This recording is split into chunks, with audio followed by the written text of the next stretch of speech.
We're recording. Good evening, everybody. My name is Seth Engelborg. This is the Friday, September 6th, 2024 meeting of the Nantucket Conservation Commission.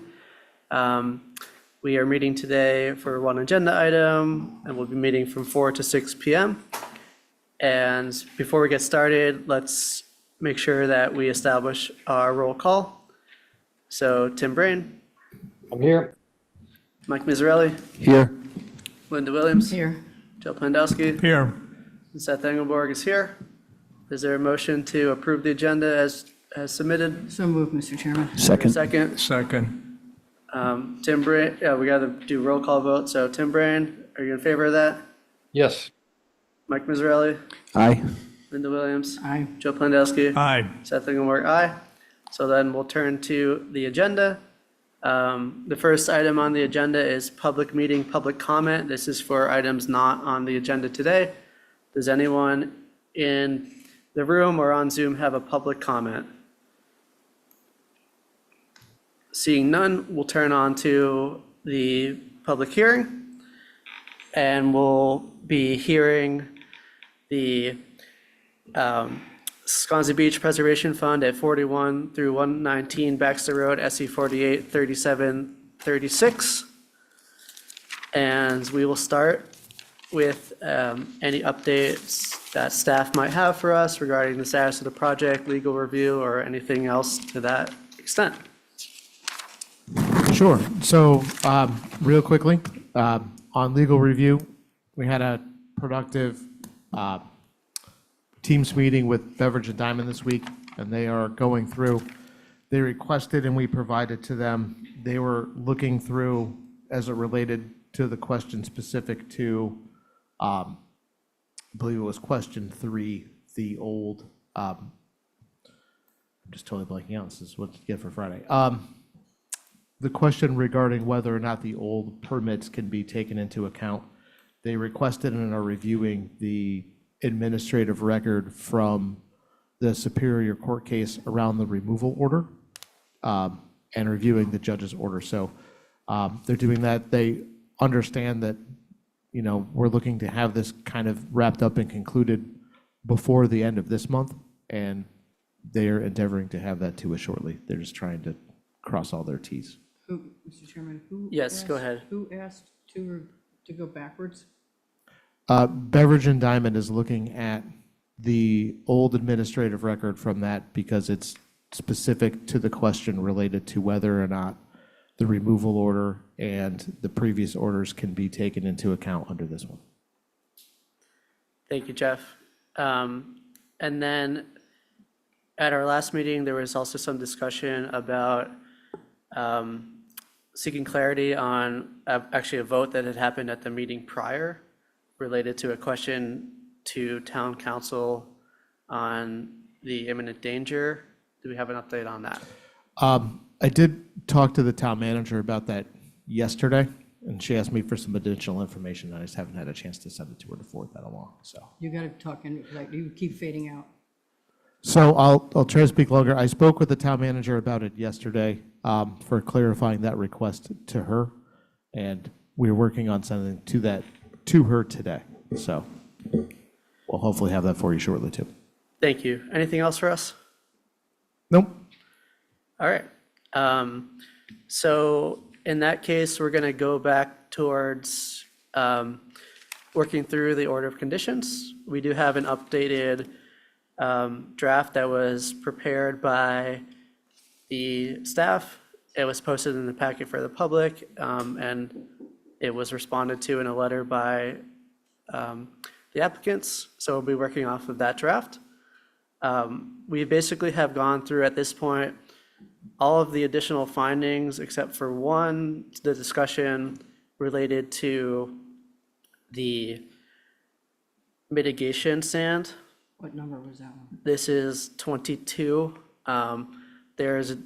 The commission finds that all nourishment shall be done in compliance with the adaptive sand management strategy as proposed by the applicants. At the last meeting, we asked the staff to provide us some options on what to do and additional clarity on this, and they have, I believe, done that. They've given us some text at the bottom, and I think we should have a discussion on the adaptive management that's proposed, and then we should try to wrap up the conditions and or findings and actually get onto the conditions. Sure. Talking So, about 40, is that what I'm looking at when he added 40? No, we're just talking about 22. So 22 is basically saying You that, said they added language? yes, it's all the way at the bottom of the draft. so Jeff, go ahead. to try to keep it a little bit cleaner and funky, because it doesn't display very well, and track changes makes it hard, and it's in colors, and we don't always have color available. At the very bottom of that document, from the last time, there were a couple updates that are in there. I think Seth is going to number 22. We also updated 20B, and then a little imminent danger criteria update that's above as well. So just do 22 first, since that's the one he requested. There's a little bit more detail requested in that, and I hemmed and hawed a bunch about what it was. So I just wanted to memorialize, it's still that same first sentence, and then kind of broke out that it's proposed to maintain that volume of 22 cubic yards per linear foot over the entire structure. So for those that remind them, and the applicant can certainly correct me if I misinterpreted this, is that volume will be maintained. So when they provide nourishment, it will be refilling the areas that have lost material back up to 22. So if it drops down to 14, they'll add 8 cubic yards and report that. If it stays at 22, they won't have to add any. If it drops down to 0, they obviously would have to put back the full 22.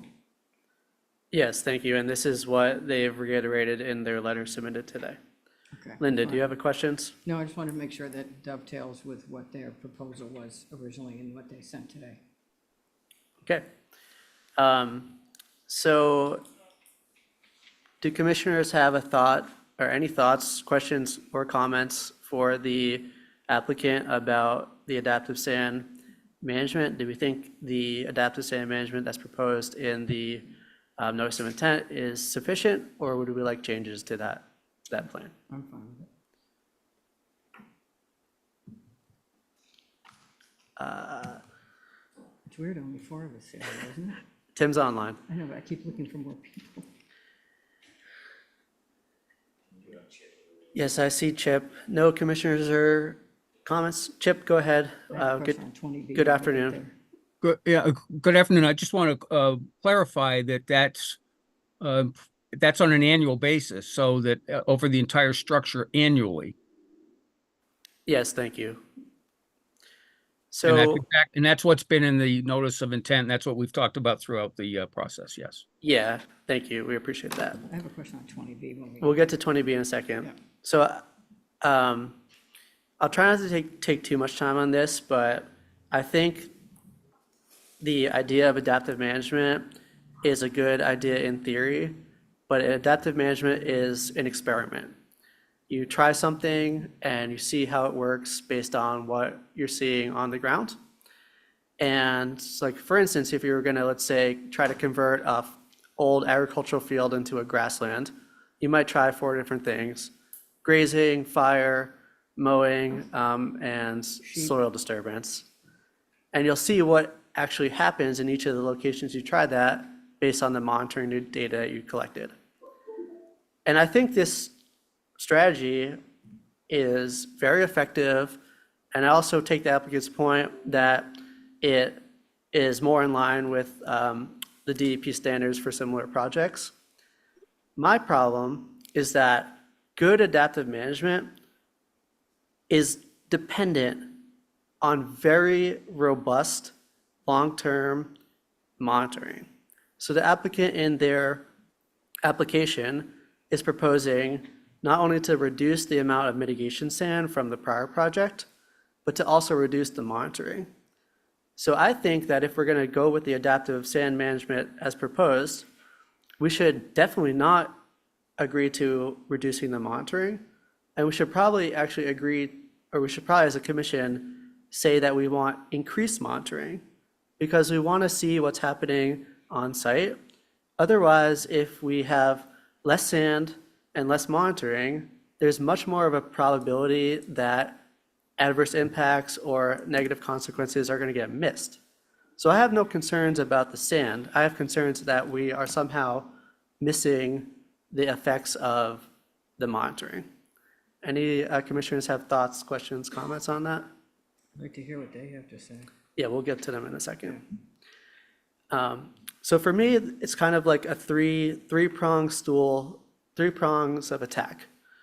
You need the mitigation sand, you need the monitoring, and you need an effective stockpile of sand locally on site or on island at least to make sure that when there is a drawdown of sand, like let's say we're going from 22 to 14 or 22 to 0, that sand can be brought to the template and recovered as fast as possible. So I'm perfectly fine with the adaptive management sand, or adaptive sand mitigation, as long as we are very clear on the monitoring and we are requiring the applicant to always have enough locally stockpiled sand to make up for the loss of sand at any time. Any commissioners want to weigh in? If not, we can go to the applicant to see what they want to say. And if no one has anything to say, we can just decide. Yes, Mike, go ahead. Thank you, Mr. Chair. Yeah, I mean, that sounds quite reasonable. Somewhere along the conversation, I would be good at this point to visit what the monitoring looks like. Okay, thank you. And we will be talking about the monitoring and the conditions. Any other commissioners? Tim, go ahead. Yeah, I agree with Mike. I think it sounds like a reasonable idea, but I'd like to understand the monitoring increase that you're thinking about at some point. Thanks. Anyone else? But sand consumption will vary by reach in this program, correct? Can you explain the question a little bit? There are 5 reaches. One of the reaches might be severely impacted by a storm, while the others are not as severely impacted. That one's going to need a lot more sand. There may be no sand left on those geotubes, while the others do have sand. And all you're trying to do is get back to the 22-foot level. Yeah, it's 22 cubic yards per linear foot. So, and this is part of the reason why the adaptive sand management actually makes sense, because if you have a storm that impacts only one location in the entire project area, you could just do the maintenance and mitigation on that location rather than on the other parts of the project. But yeah, it is true that different parts of the template are going to be or have deliveries of different amounts of sand based on what's happened on site, but every linear foot is always going to have the same amount when the mitigation is over. Got it. Anyone else from commissioners? Representatives from the project applicants, would anybody like to weigh in? Sure, Chip Nyland here. I know that Dwight had a family matter and I think he'll be coming back, but the first position that I would take issue with, and Kate Edwards is here, is the sense that there's less monitoring that's taking place. I think that was one of the issues that Arcadis looked at on behalf of the town, when we came back to this proposal, and it's a far more robust oversight, and we're monitoring at the right time of the year, and we're doing it at the time of the storms and after the storm. So I don't think if there's less monitoring, it's because it's more appropriately timed to reflect when the storms are. So I I don't think it's a fair representation to say that there's less monitoring, meaning that it's not a qualitative monitoring as opposed to quantitative.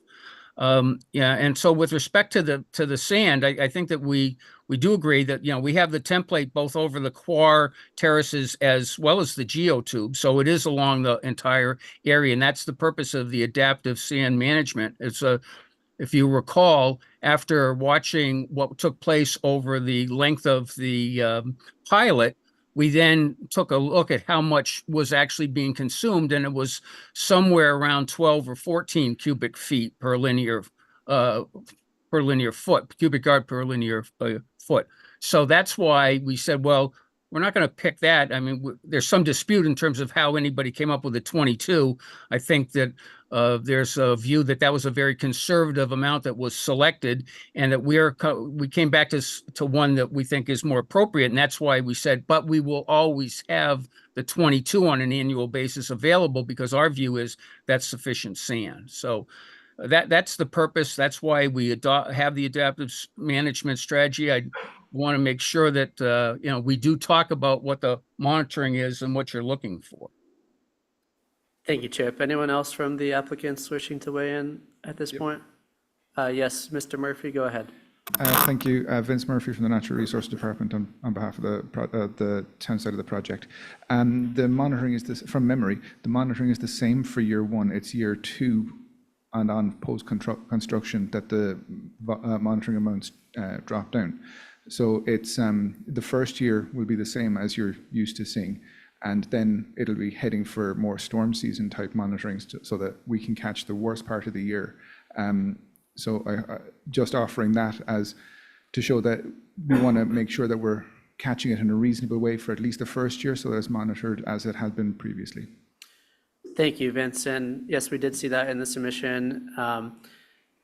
And I'll just say that impacts of coastal projects don't all happen in 1 year. Really, and I'm probably going to get a lot of backlash on this one, but really, for the first 6 months, a project of this size and complexity should probably be monitored on a weekly basis rather than a quarterly basis to really see how much of an impact it's having. And then I understand the idea to over time step it down, but it's much too much of a rapid step down in a short period of time for me. And this is why I brought the idea to the table of some type of autonomous monitoring with LiDAR or video. I understand that some of those ideas are being still in development and are being tested and may not be feasible on site. But if you really want to know what's happening to projects and you really want to protect not only the bank, but the beach and the dune and the updrift and downdrift areas, it makes sense to have much more data rather than much less data. So thank you. Yeah, Linda, go ahead. I don't know if I could ever require weekly, especially if it's in the summer, nothing's happening, it's sitting there, there's been no wave action, no storm. Obviously towards August and stuff, we get some pretty good ones in the fall. I would think that would be more related to the weather events as opposed to I want to see it every single week. If it's glass out there, nothing's happening, I don't need it every week. But if there's inclement weather or the tidal surge is different or we get hit by a meteor, I could see monitoring at that point, because you're going to need to monitor before the storm, during the storm, after the storm, and then see what happens, even a week or two after that event passes and it's calm again. So I think it's more of an event-related thing as opposed to weekly if there's absolutely no change in the weather and you get the doldrums going on through July and August. So I don't know how to write that into the decision, but I'm not looking for weekly at the very beginning if nothing's happening.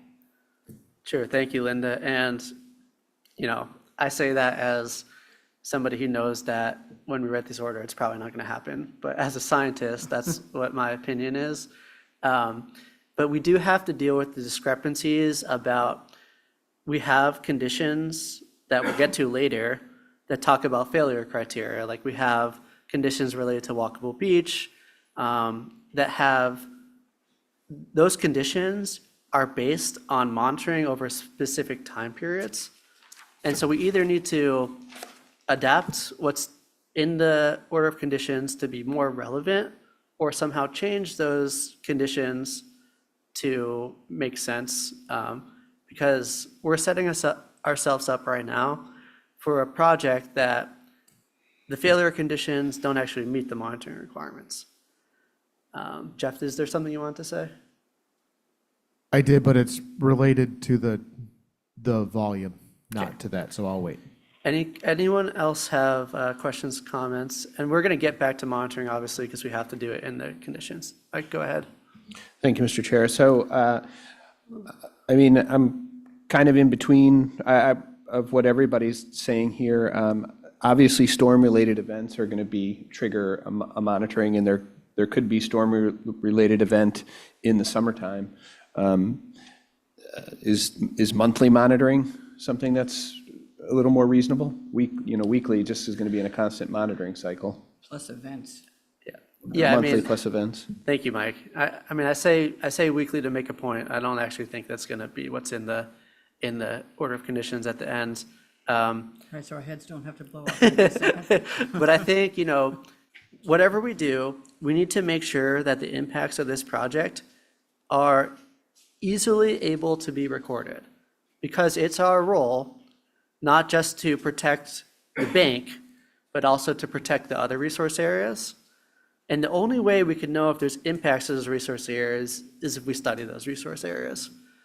So Ms. Edwards, I see your hand raised. Please introduce yourself and your relation to the project, and then go ahead. Sure, I'm Kate Edwards with Arcadis on behalf of the town, co-applicant. And I just wanted to kind of remind everybody that there is a monitoring component for the 5 transects that cover the template that exists. So 46 transects cover the whole geotube project as it exists right now. Those will be monitored twice a year.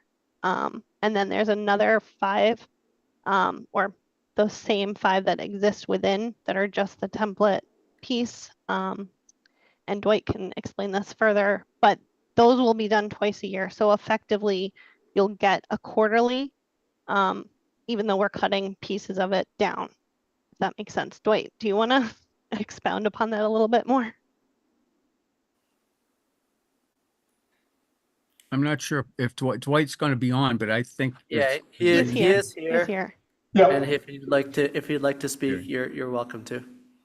Great. Yeah. Sorry, I had to join a few minutes late. I apologize for that. No worries. And Kate, I heard a little bit about what you're saying. So hopefully what I'm going to say isn't too repetitive.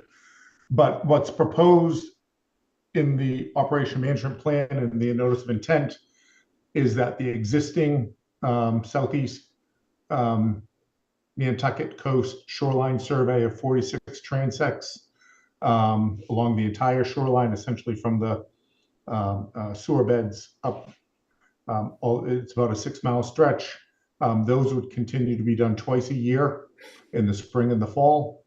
And then in the winter and summer is when the 5 transects along the template would be done, just to monitor the condition of the template, so that there is quarterly surveys. But the 46 transects allow for the examination of the beach conditions along the shoreline during the seasons where it's best to evaluate how the changes are. And the template surveys are just to make sure that the template is full, not full, but just to understand the condition of the template. And then there would still be the annual survey of the template that would be used to look at that delta from the 22 to determine the annual volume of sand that's needed. Thank you. And I think we, unless any commissioners have a question specifically related to that, we can probably come back to this, because we're going to have to talk about it again when we talk about the condition related to this. Any questions, comments from commissioners? Nope. So it sounds like everybody is fine with the finding in 22, and we just need to have an additional discussion about the monitoring later on. Monitoring part of it, yeah. Linda, you mentioned you wanted to talk about the new condition for 20B. What Yeah. is, The only thing I wanted, go ahead. this, because I think I brought it up the last time. Okay, we'll get to them after. I brought it up the last time. This, the way 20B is worded right now doesn't preclude them from doing 1, 2, and 3 at the same time, correct? Okay, so they don't need to be expressly allowed to do that. It's just that one, whatever one they choose to do with 2, 3, 4, or 5, one has to go with it. Or they could submit a construction plan and a documentation indicating why it doesn't need to go first, and the commission would have to adopt that. Well, I'm not headed that direction, but, Well, it's an option available to them if they choose to make that request. because I just want to make sure that this doesn't preclude them from doing 2 and 3 at the same time as 1. But then how do we ensure that 1 is completed before they complete 2 and 3? That, the sequence is what was concerning me the last time. Jeff, you can go ahead. If I may, the reason why I wrote it this way was trying to encapsulate the comments the last time and understanding that need for if there is some work that's there. But I also, really put some thought into the idea of the construction plan, because there's a couple of moving parts that we just don't have answers to right now to make that complete determination, right? Is don't have final design plans. Those are coming in for review. We don't have the final construction sequencing because that's part of the order of conditions. I think what the intent of 20B here is, in a situation where you guys are being asked to determine imminent danger, it made sense that those that are closest and in the most danger would need to be addressed closer to the beginning than farther away. And this is saying that you're understanding that those are in the most danger currently and they need to be addressed. But if there's reasons why they can't go first, that would need to be included in the construction plan that has those final construction protocols and actual design plans clearly demonstrating why those other areas would need to proceed first or simultaneously. Well, my thing was simultaneously, I think mostly, or just not completing. If they all 3 go at the same time and they finish 2 and 3 and said, oh, can't get to 1. Well, I So would that's what I want to try to avoid. The permit doesn't allow them to do what you're saying. Okay. If they are trying to do that, they'll have to submit a plan to the commission for approval that would ask us for our relief on that. Okay. Mr. Nyland, I see your hand raised. We do have one member of the public with their hand raised, and I didn't see them before. We're going to go to them, and then we'll come back to you. Who is it? Trey Ruffin, go ahead and please tell us what condition you're hoping to address and who you represent, and then say your piece. Yes, I'm Trey Ruthven from Sustainable Coastal Solutions, representing the Nantucket Land Council. I wanted to talk about the monitoring relative to proposed condition 22, but also another way of thinking about adaptive management and how it can be dangerous. So the first part dealing with the monitoring is we have 28 years of data along this coastline, and it's been monitored largely on a quarterly basis. So what they're proposing is actually to reduce that. I would suggest that at a minimum, the commission consider keeping that going for a period at least 10 years after this project's gone in. So you have that data where you can start comparing year after year how this has changed. And that'll allow you to look at different years where there's storms, other years where it's more quiescent, and actually study how those changes are happening. Monitoring just the area where the geotubes will be will tell you what's happening with the template, but it doesn't actually tell you about any of the downdrift impacts that's happening on Nantucket's coastline further away, which is obviously always a big area of contention. So that's kind of my piece on monitoring, and the danger of actually reducing the monitoring is because you have a fantastic data set to start with. Don't actually reduce the value of it by monitoring less. Relative to adaptive management, here's one way of thinking about it. So we have our winter after winter, and as the winters come and go, they change in storm intensities. Obviously, 2018 was an extremely stormy year where there have been lots of erosion. On the years that it's quiescent, less energy. So if you're looking at a long-term erosion rate on a coastline, it takes into account that variation between year after year and the different variations on storm levels. Uh, so when you come up with a volume that's giving off, it's actually already accounting for that difference. By starting to adapt and putting out less on the years where it's quiescent and you put out less sediment, is that when you get to the years where it is more active, you're shortchanging the coastline updrift and downdrift because that sand is no longer available because it was never put in the system. When we start talking about how the applicants are monitoring what came off the geotubes it's hard to say 12 cubic yards is correct. That might be what they've measured, but since the front of the geotubes are exposed within the first few hours of a storm and remain exposed, not giving off sediment during that storm, it's obviously drastically reducing the volume that should be given off from a coastal bank if it wasn't protected. And we talk about 22 cubic yards and how it was, I've heard at times where it just came out of nowhere. 22 cubic yards came out of reports from SPBF. And there were reports where they were trying to show that there was an amount of erosion that warranted building a rock revetment or a gabion basket revetment. So we're using information that they've already developed and now that they are kind of casting aside because it doesn't represent what they want to do now. So I just wanted to give you a little context of what they're at. Thank you very much. Thank you, Mr. Ruthven. Mr. Nyland, do you have a comment? Well, I was just going to briefly say that we agree with Linda's view and Jeff's view of 20B. So that's the way that we're reading it, that it's simultaneous and that we're not going to do start reach one, do reach two and reach three, and then, ignore reach one. We understand the way that it's written. But I think to Trey's point, I think that Dwight, I think we should follow up with respect to this monitoring discussion either now or at some later point.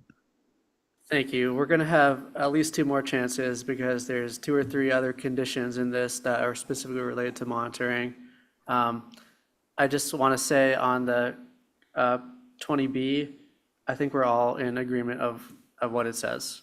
It says that, the reach one has to be started first, and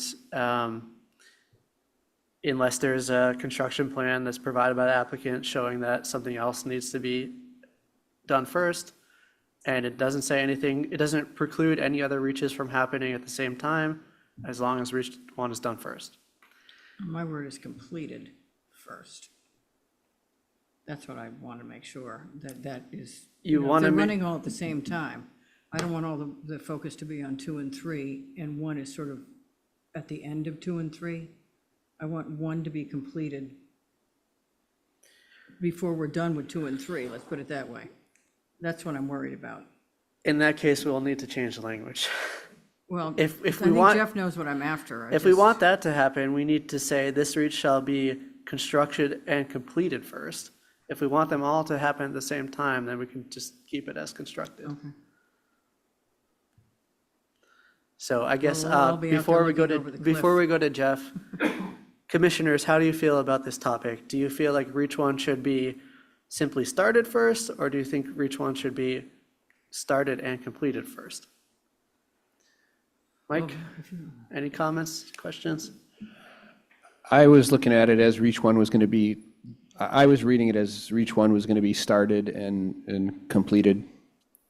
Okay, Linda, you made your point. Joe? I would go with reach one needs to be finished before the other 2. When it's started, doesn't matter. Tim, do you have any comments? Yeah, I think it should be done, completed first, but if they're all completed on the same day, that's fine. So I think we're picking nits here. You think 20B, the language covers it now? No, I think right now, if we change the word from constructed first to completed first, then it would be fine. If it's completed 1 millisecond before 2 and 3, then it's been completed first. But yeah, it's, if we want it to be completed first, it needs to say completed first. But what I want to make sure is that it doesn't have to be completed before they start 2 and 3. Nothing in this condition says that. Okay, Yeah. that's just where I am at the moment. I think actually if we just change constructed to completed, it even gives more flexibility about where they can start. So, everyone okay with completed first? All right, let's change it to completed first. I didn't want to cause a hornet's nest here. No, but you're good. I'm just You're want one to make sure that one is the paramount thing. Dr. Dunk, I see your hand raised. Do you have a comment? Yes, I want to be on the record. Number one, in terms of the monitoring, I understand that we'll have, as we go through the conditions, we can have a discussion about that. So I won't beat that one to death. In terms of condition proposed number 22, we have proposed the adaptive management, and as we've identified several times, that depending on the reach, that 22 yards per foot provides just shy of 2 years for reach 2 and up to like 15 years for reach 4. So there's plenty of sand that's there for the heavy years, and then it gets backfilled. But the real reason I raised my hand is just to clarify a point that Mr. Ruthven stated about the 22 being determined by SBPF in prior filings. That is not the truth, and that is not in the record. SBPF had identified using a non-standard method in the original notice of intent, a contribution rate from the bluff for the pilot project area of 14 cubic yards per foot. 14 cubic yards per foot per year. If you go through the record for the revetment, as it went through, the DPW, who was the lead at the time, said, okay, we'll add in some additional sand. That brings it up to 17, but they agreed to round it up to 20. The commission members were looking at other rates that were 25 to 27, and they came onto a consensus of 22. So the 22 was never proposed by SBPF. The calculations never supported 22. For the 2016 annual report for the pilot project, when we went back Dr. and Dunk. when we went back and calculated the rate that Greg Berman reviewed, and it was 12 cubic yards per linear foot for reach 1. So I just want to be on the record that when people say that the 22 was calculated and determined, it was not. It was a consensus value that's determined by the Conservation Commission. Thank you, Dr. Dunk, and I don't really think it's relevant for this application. I just wanted to be clear in the record. I appreciate it. Thank you. So we're all good with 20B and we're all good with 22, it sounds like. As amended. As amended, yeah. The other thing on here related to the imminent danger, I think we should wait on this until we hear from the legal counsel, because we might not need this at all. If legal counsel says we can protect infrastructure, then we'll have to rewrite this again anyways. I've said before that if we're not protecting infrastructure and we're only protecting structures, then we should do these structures under a waiver, but I think it's premature because we should just wait to see what they say anyway. Because the issue. Yeah, Jeff, go ahead. So I don't disagree with your assessment. I just wanted to make sure everyone understands this as well, that the provision for protecting infrastructure is only within the Nantucket regulations and bylaw. The state act doesn't include infrastructure.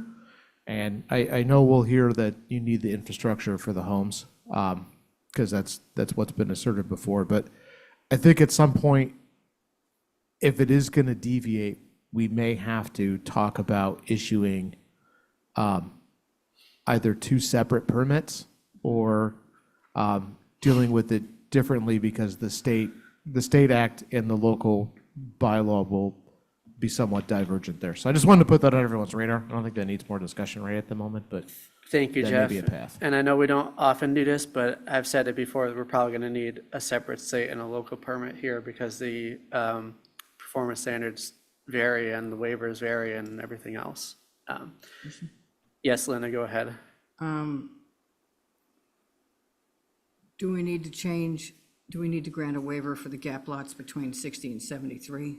Is that in here also? Jeff, you want to speak on 'Cause I that? think I agreed with you the last time they needed a waiver. So, okay, so it's a little bit complicated, and I think this is, again, speaks to the difference between the state and local. We don't grant waivers against the state act, right? There's the performance standards. The waiver provisions are only relative to the local bylaw. So you either meet the standards or you don't under the state act. You can go that way. You guys have the ability to waive those locally as long as you're still within the parameters of the state act. So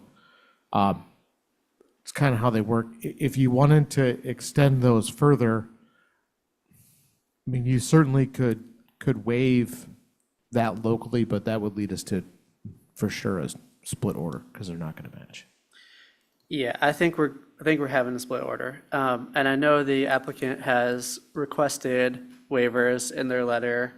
Well, their letter requested a waiver actually under every section of our waiver requirements. A through D, I think B, which is related to vehicular access ways, and D, which is under the pre-existing use regulations, aren't relevant at all for this project. So we would really be looking at a waiver under either A or C. And I think we will be having a substantive discussion at some point on those. The one in A is related to no adverse impacts, no reasonable alternatives, and the one in C is related to long-term net benefit. So I think we're going to be having this discussion on wavering at some point anyways. Questions, comments, commissioners? Applicants, anything to weigh in on that? No, Members of the- we agree, and the reference, Mr. Chairman, was just to F, A through D. If you noticed my letter, I only focused on A and C and not on B and D. So we Okay. agree that Thank those are the waivers that we're seeking. Thank you. Any members of the public with questions on this specific one? Nope. All right. Good. So we're making progress here.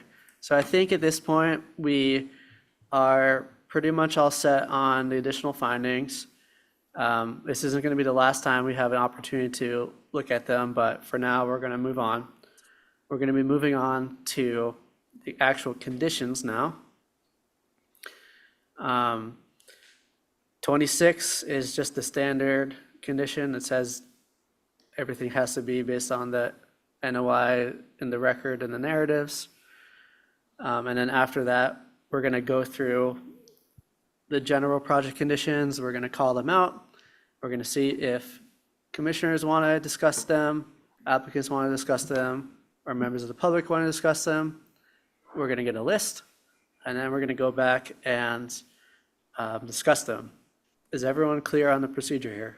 Painful as it is. Painful, but this is the only way we write a good order. Jeff's got his hand up. Guys, Jeff, real go quickly. ahead. Sorry to interrupt. This order is a little bit different than other ones that we write. We attempted to break it into sections that made sense because the project is kind of, I don't want to say it's kind of, it's a complicated project. If people have thoughts on if we need additional sections or want to resection them a little bit, I think at some point that can come up. I also wanted to say, I understand that it comes up a little bit chunky because there's spots where it would make sense to have monitoring things and there's a separate section for monitoring and those, I think kind of lessons learned from the past and dealing with the orders and monitoring and enforcing on the orders. that keeping those things separate for clarity for everybody can be helpful. But again, if people have suggestions in and above just changes to condition specific, I think that would be helpful. I like it this way. It made it, sort of broke it up. Yep. It's not for So, every project, that's for sure. so we are gonna do it section by section here too. So we're gonna be tackling 27 through 41. And then hoping to cover those and then to move on. So if you want hey, actually, Will, can you monitor the applicants and the public's hands for me? Because I can't read and monitor at the same time. Do you know how many we have up there? Because I'm not on that website. I'm on my Word doc. How many what? How many people are up there watching or? From the public, we have, I think, 4. Well, people have things to do on a Friday. Oh, my Yes. goodness. So if you would like a project condition to be discussed, raise your hand either in person or virtually. 27 related to providing notice of the work commencement.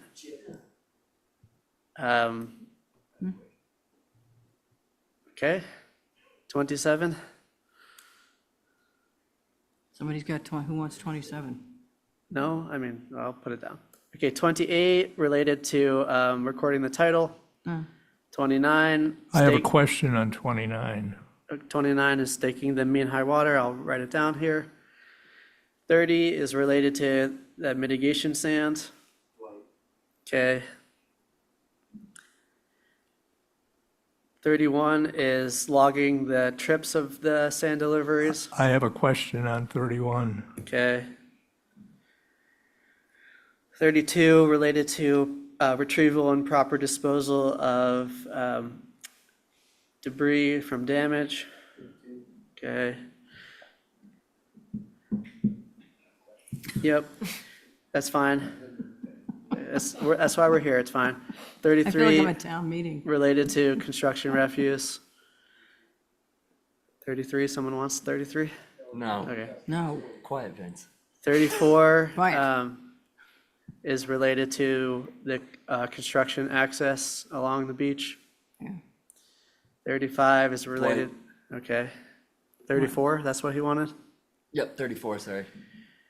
35 is related to the use of vehicles on the beach. 36 is, I have a question on 36. okay. 37 is related to the datum that everything's being surveyed in. Okay. 38 is a requirement to make the raw survey data available to the commission and public. 39 is related to advancing to phase 2 and receiving partial certificates of compliance. Chip, 39. Okay. 40 is related to testing nourishment material for biological and chemical contamination. Dwight, 40. Okay. And okay, town meeting. yeah, this is a lot, and 41 is not storing vehicles or machineries in the resource areas after the construction period. That's common sense. All right.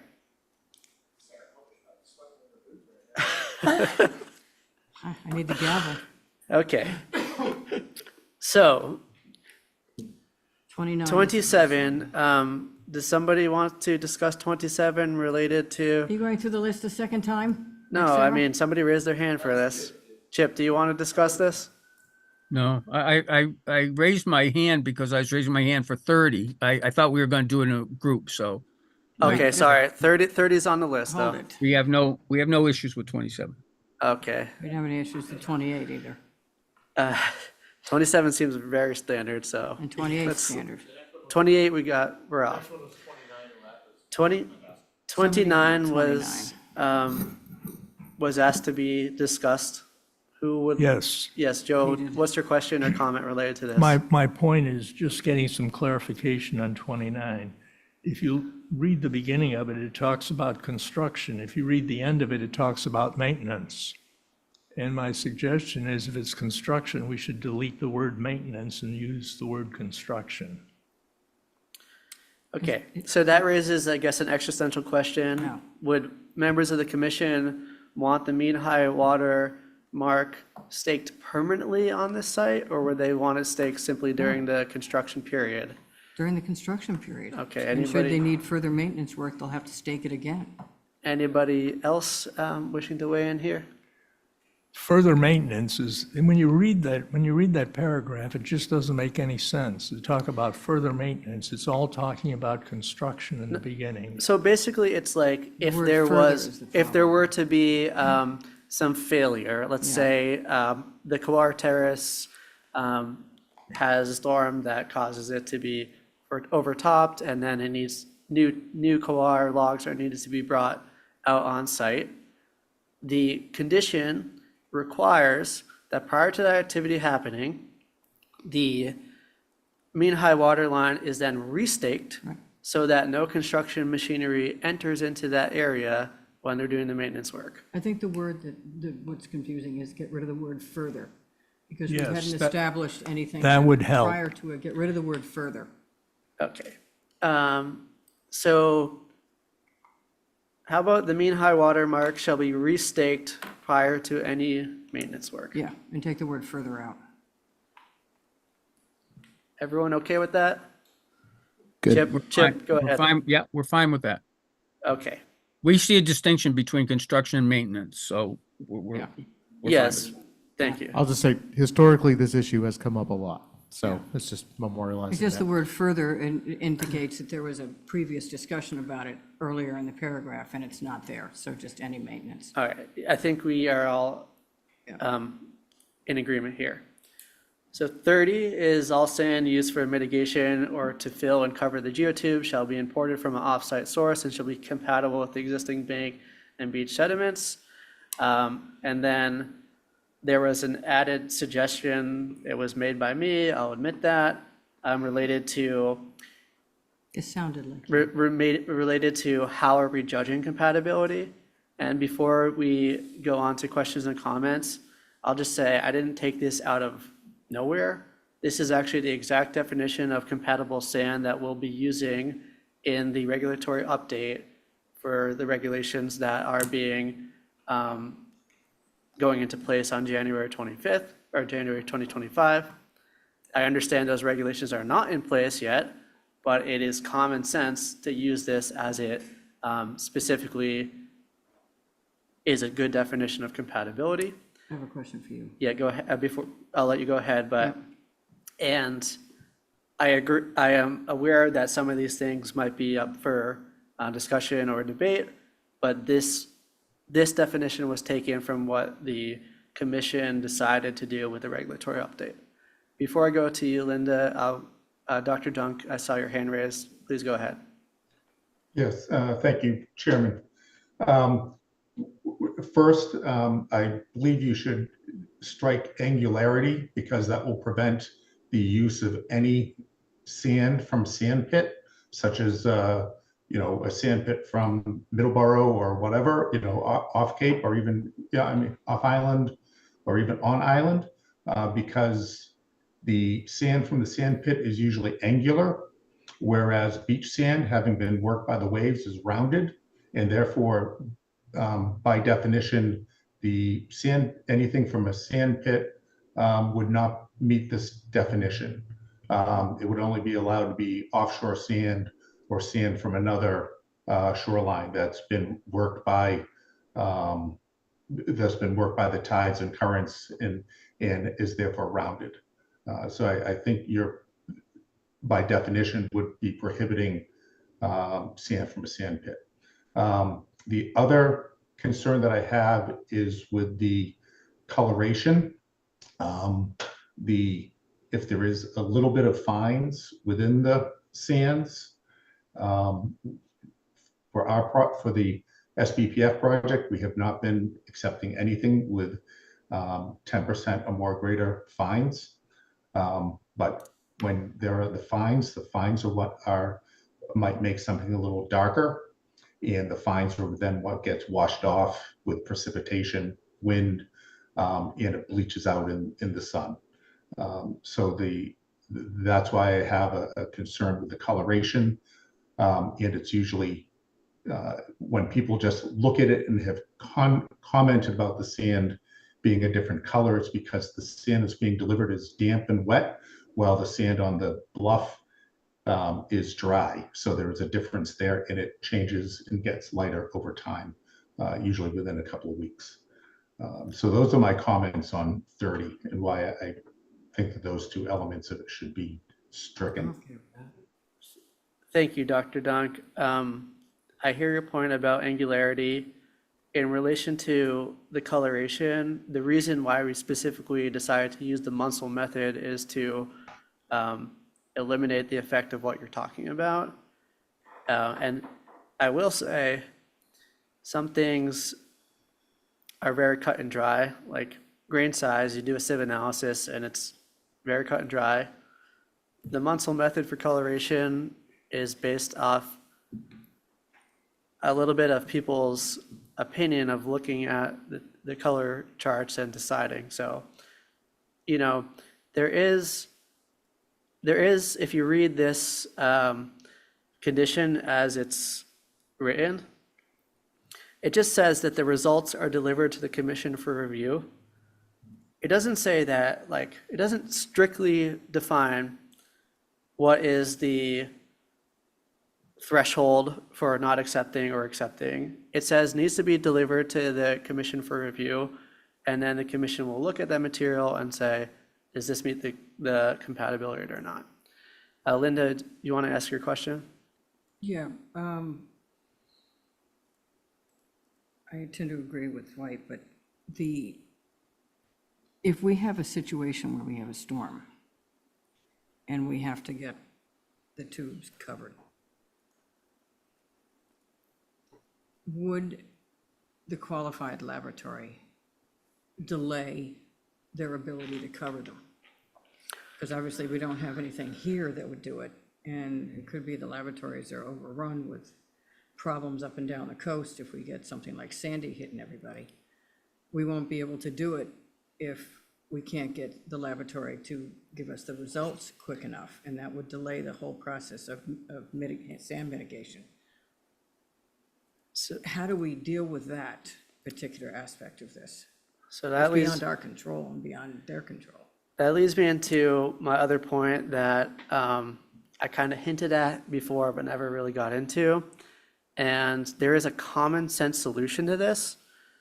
It is a financially expensive solution, but our job here is not to worry about the finances, it's to worry about impacts to the resource area.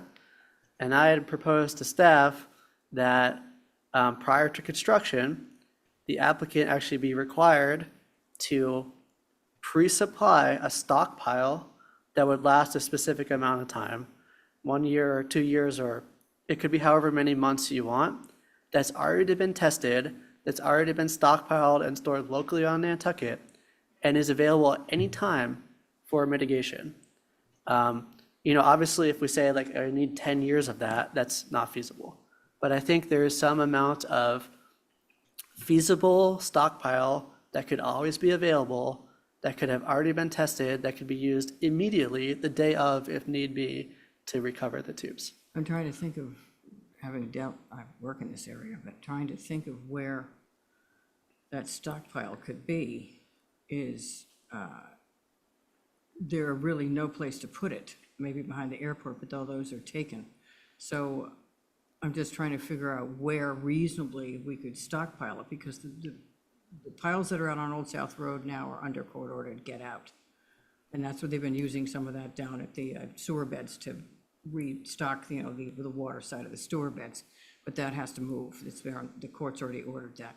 So I'm just So, concerned about that much sand and where it's gonna go. yeah, so I'm not gonna speak for the applicants because I'm not obviously privy to their private information, but it's my understanding, even from the pilot project, that this protocol already happened to some extent. It did, but And now it's that gotta go.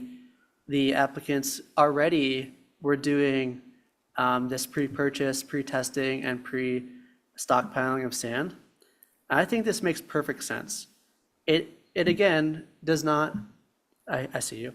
it's not up to us to determine where the location is, what it costs, and how it's going to get done.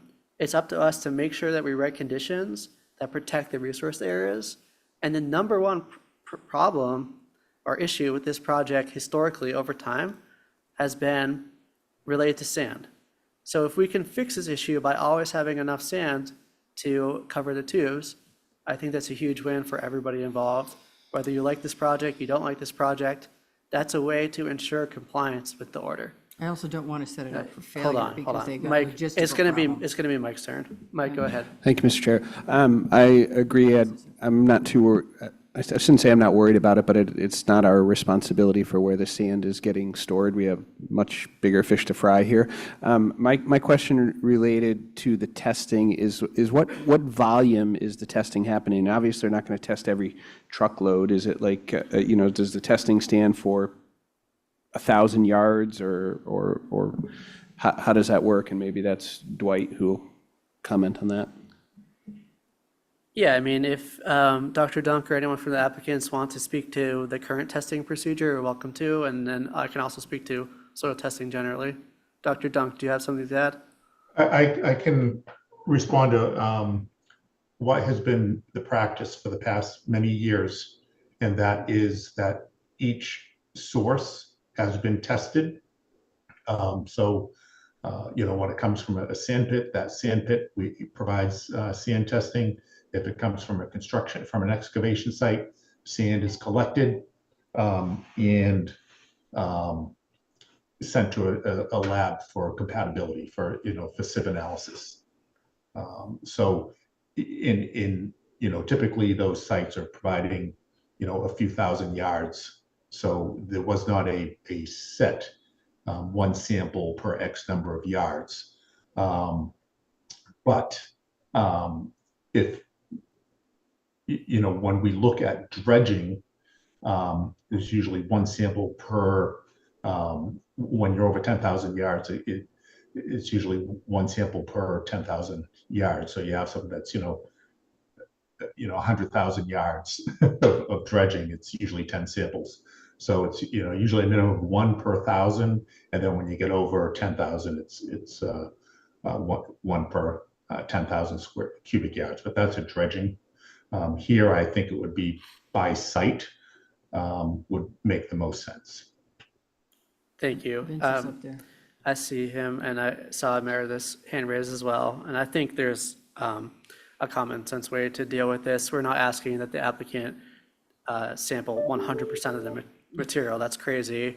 I think adopting something like a standard that already exists, like one sample per 10,000 yards is fine, or if the material is going to be less than 10,000 yards and one per site is fine. I think this is a standard practice. I don't have any concerns with that. You okay with the angularity word coming out? I'm gonna hold out on that for a second. Mr. Murphy, it's be your turn to speak, and then we're gonna go to Ms. Moldenhauer. Well, my comment was on angularity. If you want Okay, to go hold on ahead. it. Or do you want to hold on it? or do you No, want me to go comment? ahead. All right. So my question on angularity is to look for some relief, simply because the material that we're trying to emulate is what's coming from the bank face. The bank face is, glacial till that does have quite a bit of angularity to it, and then the recipient material that goes onto the beach gets washed around for a while, and it loses its form and shape relatively quickly.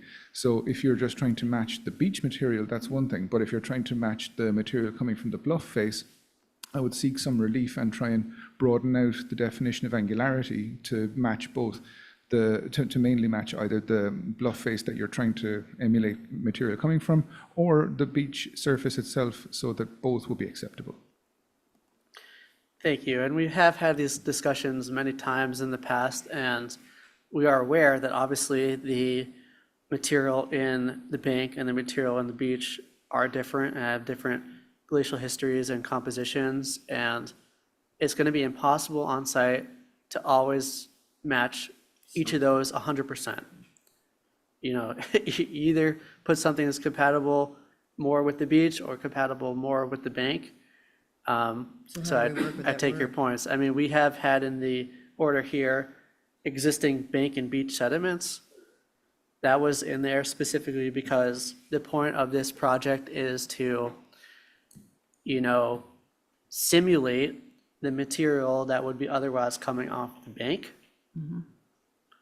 But does we're that also mean- aware that the material coming off the bank is different Different. than the material that's on the Does beach. that mean that the word angularity comes out of that sentence, since we've dealt with the existing bank and beach sediments from before, the paragraph, the sentence before it?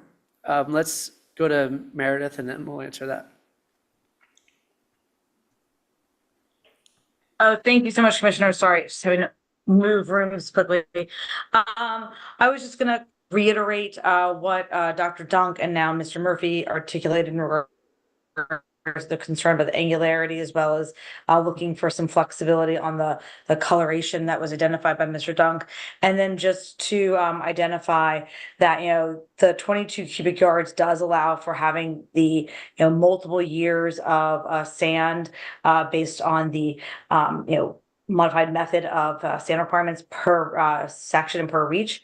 And that we would also, you know, if you're going to be looking for something to that effect, that, you know, whether the term is, you know, I think, you know, the chair referenced, you know, purchase and store, but rather maybe just more like under contract or obviously reserved.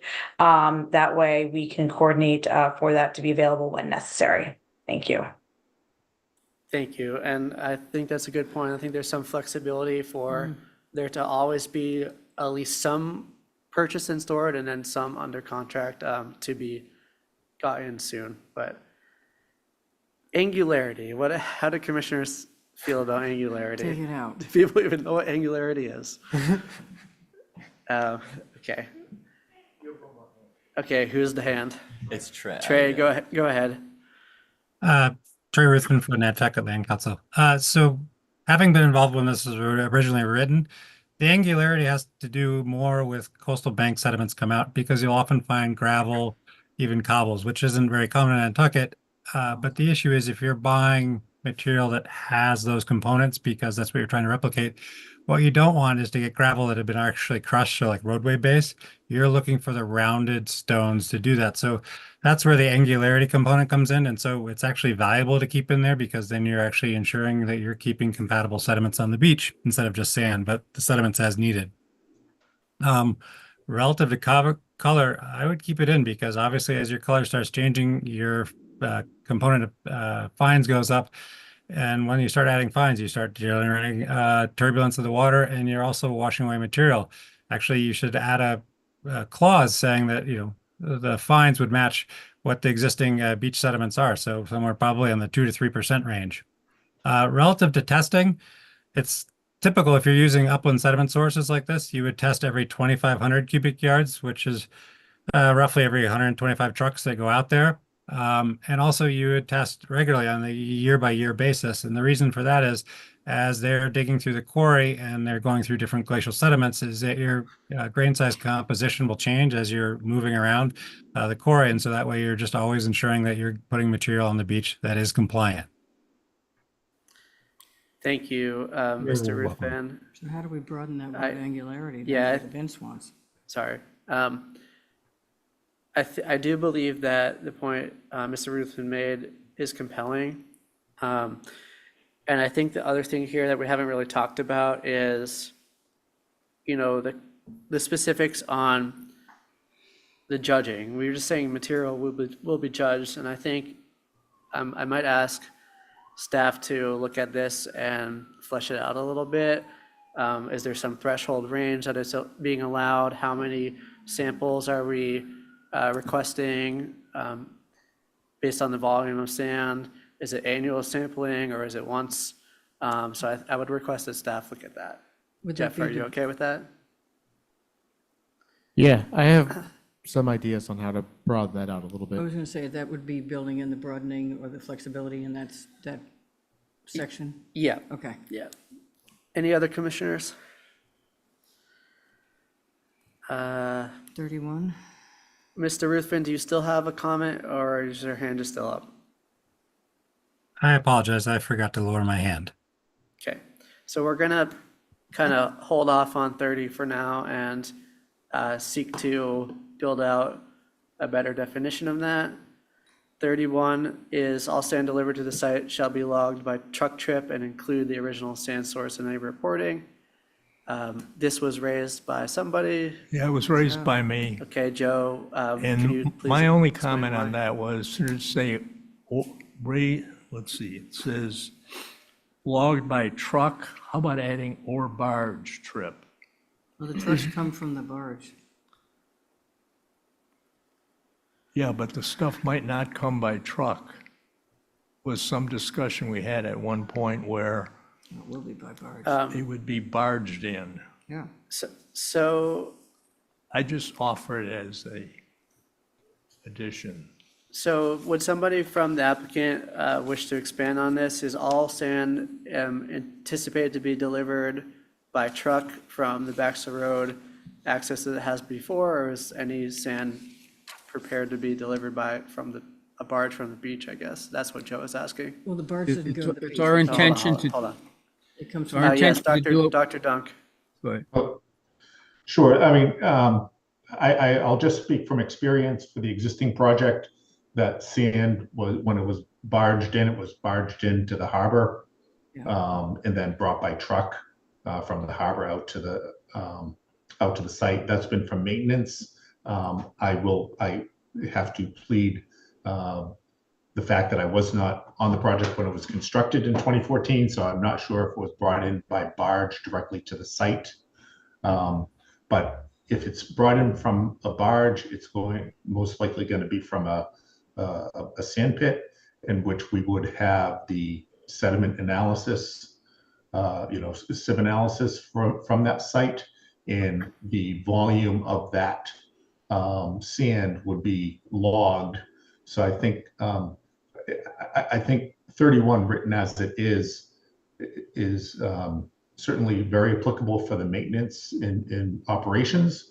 And when it comes to construction,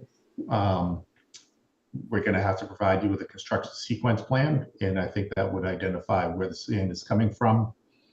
And if it's coming directly from a barge to the site, we could provide that.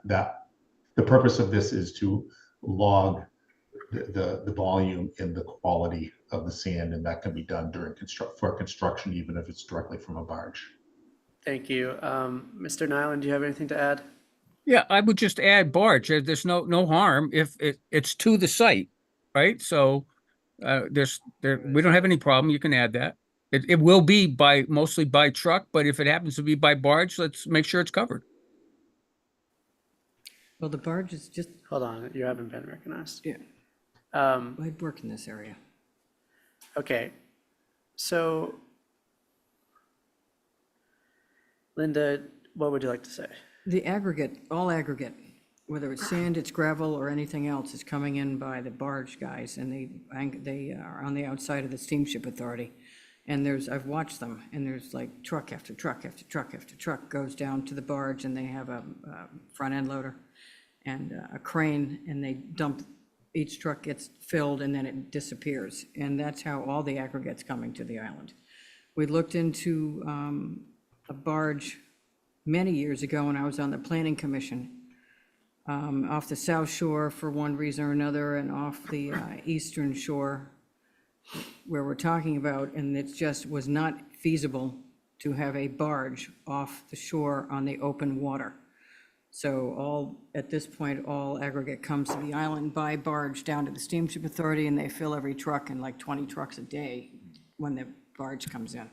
So that's how the process works at the moment. If they can find some way of having a barge off the bluff to do the initial construction, more power to you, but that has been looked into before for other reasons. I think we can figure this out in a very simple way, and just adding one more sentence to 31 that says, Barge. should any material planned to be delivered to the site via means other than truck, the applicant will submit a plan for that for review by the commission. Great.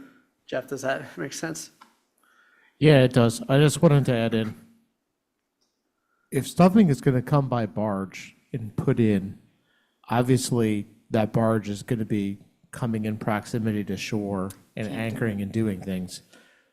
Not to throw a monkey wrench in this grand plan, but then I think the commission also has to contemplate what potential impacts would take place to land under the ocean. Yeah. Because you don't want, a barge full of, 1,000 tons of material With a tug. drag an anchor across or a tug across habitat Yeah. that's there. So That's why So they let's call I it- think Seth's sentence No, makes let's, some let's sense. just, let's but- just not even say that. Let's just say that the sand must be delivered to the site by truck. And, and it shall be logged by truck trip. And then if they don't like that, they can try to amend the Yeah. permit for As I that. say, they gave that barge really close to the shore up a long time ago. Dr. Dunk, I see your hand raised. Yeah, I was just gonna comment that I can check with the contractor and with our staff, but I feel 99 and 44, 100% sure that for the construction of the pilot project, it was delivered to the site by truck. Whether or not it came to the island by barge or not, but it came to the site by truck. Yeah. As Jeff was saying, and Linda was saying, Commissioner, trying to moor a barge off of the site would be very challenging. So, Thank you. Yeah, it's irrelevant how the sand came to the island. It could be shipped in by plane for all I care, or helicoptered in for all I care. It's how it's actually delivered to the site. If you want to check with the construction project manager for clarity, this application is still open, so we would appreciate that, but It's truck. I think it's truck. All right, anything else on number 31?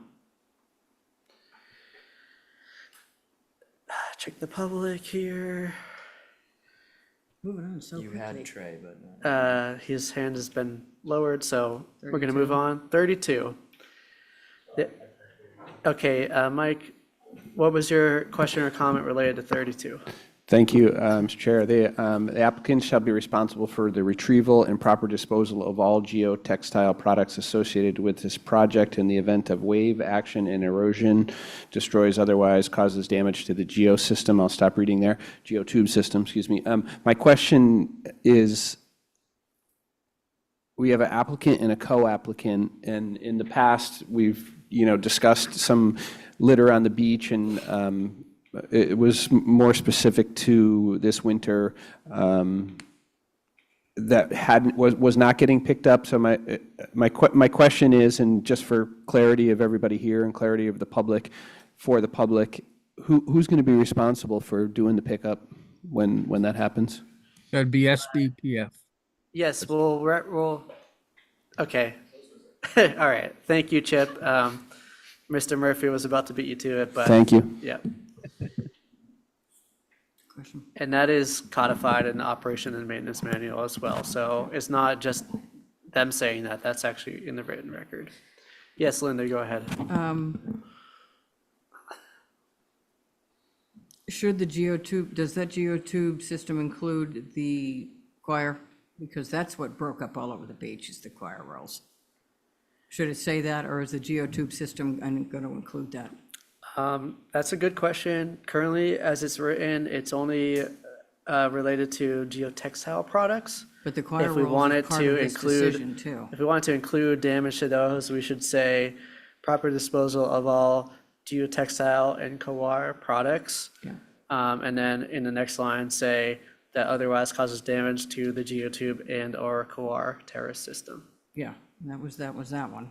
And then at the very last sentence, this report is to be filed within 21 days of the damage occurring with the Conservation Commission.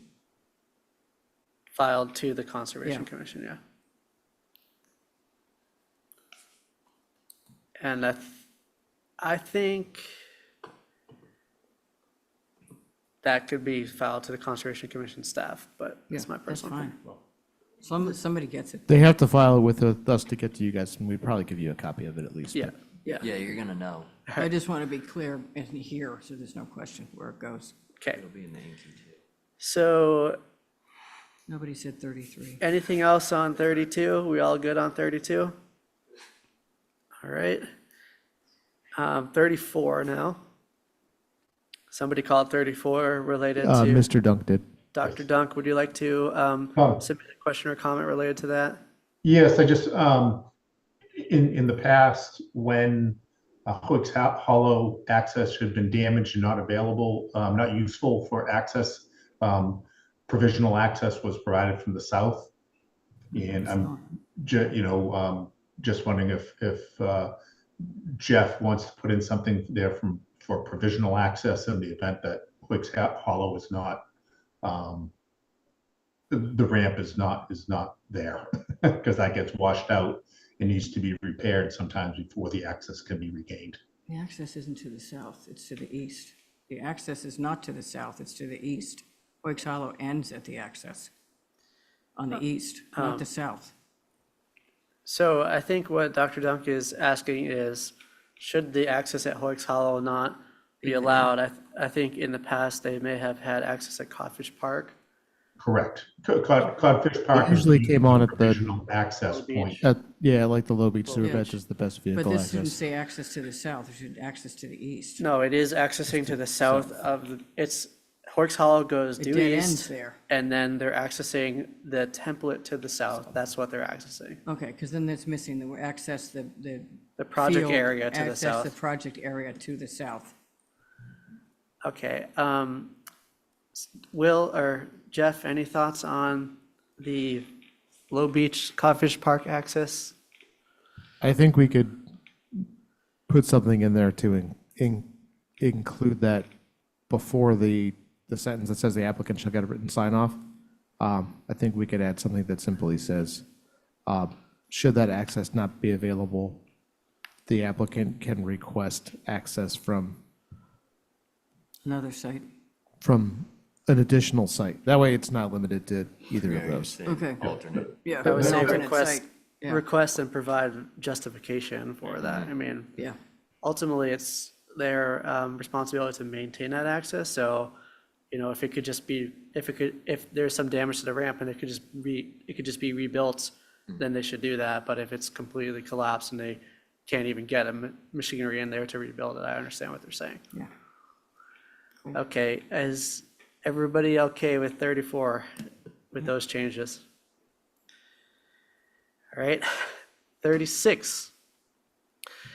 Somebody called 36 related to the sand Yes, I sources. did. Yes, Joe, what's your question or comment? The second sentence reads, should an additional source be added or changed, comma, a With a sieve D. analysis. Otherwise, when you read this thing, it says be added or change a sieve analysis. Doesn't make any sense. Yep, we'll have to do a lot of grammatical Wordsmithing, yeah. proofreading, And it's definitely. missing a D and a comma, so there you go. Although it does, This actually, Seth, is very well done in terms of the corrections that were made. There were an enormous amount of corrections I made have from the early capitalizations one. and stuff that are annoying me. thank you. Although you raising this point does raise an issue that's probably more relevant, because just a few conditions ago, in number 30, we talked about compatibility being based on other things other than a sieve analysis. So we should have the compatibility be the same in 36 as it is in 30. We haven't actually come up with the final definition of 30, but it should be the same in both those. Dr. Dunk, please go ahead. Yeah, just wondering, should this be written for review? Should be, I'm just trying to get back to it again here. Should this be to commission staff or to the commission itself?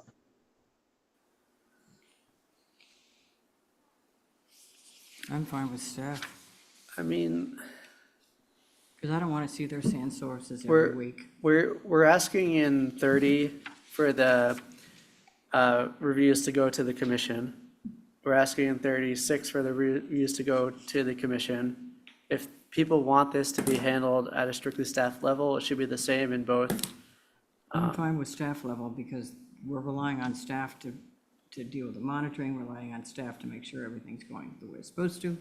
We're not out there every day doing this stuff, they are. I'm Okay. fine with staff, because Other- that's what we paid them for, and they're the professional staff for me. Are other commissioners? Staff is fine with me. Joe? Staff. Tim? Staff. Yeah, I see it. Resounding vote of confidence. Jeff, does that make sense for you? Yeah, and I actually, real quickly, I just kind of rewrote it really quickly on my screen, just to throw it out there. What if we change that to read? Where did I just? It won't be up there. I know. Don't bother Sorry, we're turning kind of around. actively editing. Because I also take weird notes on mine, so it would make it really confusing. So what if we just change 36 to read? A list of all sand sources currently being used shall be provided to the commission. Should an additional source be added or changed, a report demonstrating compatible material in compliance with special condition number 30 shall be provided to the commission staff for review and approval prior to the installation of any Go with it. material. Great, That sounds good. fine. And I mean, Wordsmithing on the obviously, go. if the commission staff has questions about the report that they feel like needs to come to the commission members, they'll bring it to us. Yeah, if there's That's what they do. any concerns, we'll hear about it. Yeah, we don't make tough decisions. We only do the easy ones. If it's hard, we bring it to you guys. Okay. 37. It's 36 dealt with, I think. So 37 related to the survey elevation. Doug Rose. Okay. All right. We do have Dwight raising his hand. No, Dr. Dunk, would you like to talk about we almost got 37? out. Well, I just want to comment that the commission, that the condition 55 refers to the mean low water 92 datum. So the order conditions include two datums. Here it's 90, NAV D88, and in 55 it's mean low water 92. That's 37. Okay, yep, you're correct in that. So I think we need to figure something out about that. We'll just check the whole document for datums and make sure that they're all square. Yeah. If this is the selected datum, which I think is our recommendation for the NAV D88. NAV D88 is a good Yeah. datum. We weren't using one of these bases. No, the North American Vertical Datum That's the one we 88, ended up that's a very standard datum. Because I know we were going around and around on what datum to use before. And as long as it's all standardized, I think it's fine. Yeah, I think what we're trying to avoid is datum hopping, and Yeah. then numbers can get kind of squirrely. Yeah. Mr. Ruthven raised his hand too. Mr. Ruthven, would you like to comment?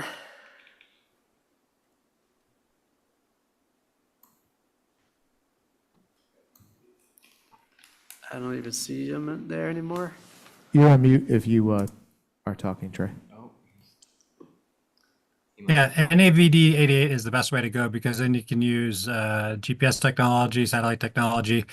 The only thing that'd be important is that they keep a reference to mean low water, so you can convert the old previous data sets back to the same elevation to compare them. Okay, yeah, we can deal with that in 55. That's Yep. not, that's an easy thing to do. Thank you. No, Thank you. 38, now we got Let 39. me just cross off the ones that we've dealt with here. We're on Around 39. 39. Mr. Nyland, I know you wanted to comment on this. Please go ahead. Very simply, I think staff has gotten rid of most of the redundancies, but this is redundant with 52 and 53, so I don't think you need it. All right, could, will you scroll down to 52 and 53? It does two things. It requires the partial COCs, which is in 52, and then it talks about a meeting of the commission, which is in 53. Yeah, Okay, Jeff, comments on that? No, I probably thought it was such a good idea that I wrote it multiple times. No. We'll put it all in one place, but it does say we'll the have to same thing. renumber everything. We're gonna have to renumber everything probably many times. I think I have said multiple times too. The numbers are there to only help guide discussion, and we'll make sure the numbers are all correct and sequential when we're done. All right, now 40 is new. Hold on. You do have Mr. Ruthven's hand up. Yes, Mr. Ruthven, go ahead. Again, I apologize. I should have lowered it. Okay. All right. Better safe than sorry. It'll be lovely someday when we don't have yellow hands in our face all the time. Okay, 40, is in addition to compatibility, all nourishment material used for the project shall be tested for biological and chemical contamination. And then it talks about the parameters. Is this yours? Yes, That sounded like you. I offered this as a suggestion, but I know people want to talk about it. Who would like to speak on this? I think it has the same, Started with Dwight was the one who requested number Dr. 40. Dunk, would you like to speak Yeah. on this?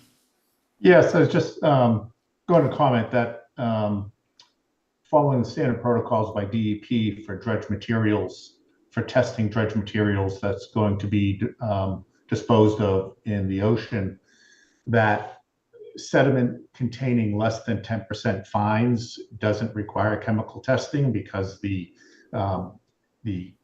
chemical or biological testing, but the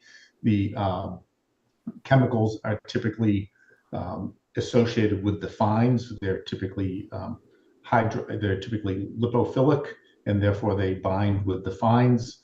By having material essentially free of fines, avoids the presence of these materials. So it just so when we're talking about sand that will be used here, we've been using sand that has much less than, it's less than 10% fines. So therefore, this testing is not going to be fruitful in determining whether or not there's any potential for contamination. And I'm just trying to, I think it would be good for the order to align with the DEP regulations in 314 CMR 9. Thank you, Dr. Dunk. And I take your point about the percentage of fines. This condition was suggested by me to bring the permit in line with really a permitting standard that we've been doing in all permits on Nantucket at this point. And it's really when any type of fill is being brought from offsite, we're requiring very similar conditions to this.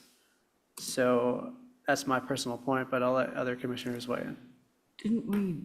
isn't this sort of tracking back to, I guess, back to 30 again? 30 is talking about the material itself and is it compatible with the beach and bank. And color, et cetera. 40 is talking about even if it is compatible, there should be an additional testing regime to make sure it's not contaminated. That's the point here. I understand the point about the fines, but that's why it was brought up for discussion. Is there some way that Jeff can rework it with Dr. Dunk? Or, Yes, I mean, certainly we can have the staff look into this more, but before we do that, I want to hear from other commissioners or member of the public. Anyone else? Let's see if Tim's up there. Okay. I'm here. Yes, I'm going to recognize Dr. Dunk and then I'll recognize Mr. Ruthven. and Yeah, I just to provide some background here, for the current project, the SBPF had been doing essentially an ESA, an environmental site assessment of sites other than sand pits. So it's when it came from an excavation site to determine whether or not that site had the potential for anthropogenic contamination, and using the ASTM methods for doing an environmental site assessment, because obviously SBPF did not want to be bringing materials on site that has potential for anthropogenic contamination, and that might be an alternative here of doing that type of ASTM standard ESA for sites, rather than doing the testing at a laboratory. Thank you, Dr. Dunk, and I think we'll consider that as an option. And, obviously nobody wants to introduce contamination onto a site, particularly right onto a site where the project applicants live next to. So there's a common sense way to get at this. This might not be the exact right way for the condition, but I think we should delete this completely. Mr. Ruthven, go ahead. I would somewhat follow Dwight's advice. I would add a condition, if it's coming from a quarry and contains less than 10% fines, that it wouldn't need it. I think the issue came about with one of the sand deliveries that was, I think, taken from an excavation on Nantucket, and it had some materials in it which caused some issues. So I think it's more important depending on where your sediment is coming from. Thank you, Mr. Ruthven. Mike, do you have something to add? No? I do have Okay. one word to Yes, add. Linda, go ahead. Commission staff. Okay, Again. so what we're gonna do is have Jeff relook into this with some of the options related to DEP standards or the ASTM standards, or other ways of getting around this, and then we'll bring it back to review. Have it reviewed. Yes, for Jeff, go ahead. Commission staff instead of us. That's wrong. Real quick, just construction question here. Would you guys prefer this condition to be directly after the other nourishment one? So Yeah. we'd go from 40 to Yes, the one right below? Okay. yes. It makes For the sense. sake of everybody reading it, yes, for Yes. sure. Okay. Tracking back to the other one. Am I safe to assume if we have stuff like this where they're split apart to just go ahead and do that? Yes. I know this one was an add-in at the end, so. I we'll move think it around. ultimately, when we get to the end of this list and then any other conditions that people want added or discussed, then before we actually close and issue this order, we should renumber it, proofread it, do all that grammar stuff, And but we roll can back through it again. save that to the end. Yeah. All right. Okay, 41, is that you too? no one said anything about Okay. 41. So it seems like there's still a few conditions in this section that need more work, but we've been making good progress so far. So we have about 25 minutes left. I think we're gonna start the prior to construction piece and see how far we get and go from there. You could have ended early, you know. Deanne Atherton, do you have a comment? Yes, Mr. Chair, I do. Can you hear me? Yes, we can. Thank you. I just want to go back to number 34 that references that all of the construction machinery will use the Hoyks Hollow access north of the project. And so this is an information question. Public beach, the town-owned beach, ends on the north side. The beach property north of that is owned by private property owners. Have those private property owners given their permission to their beach property?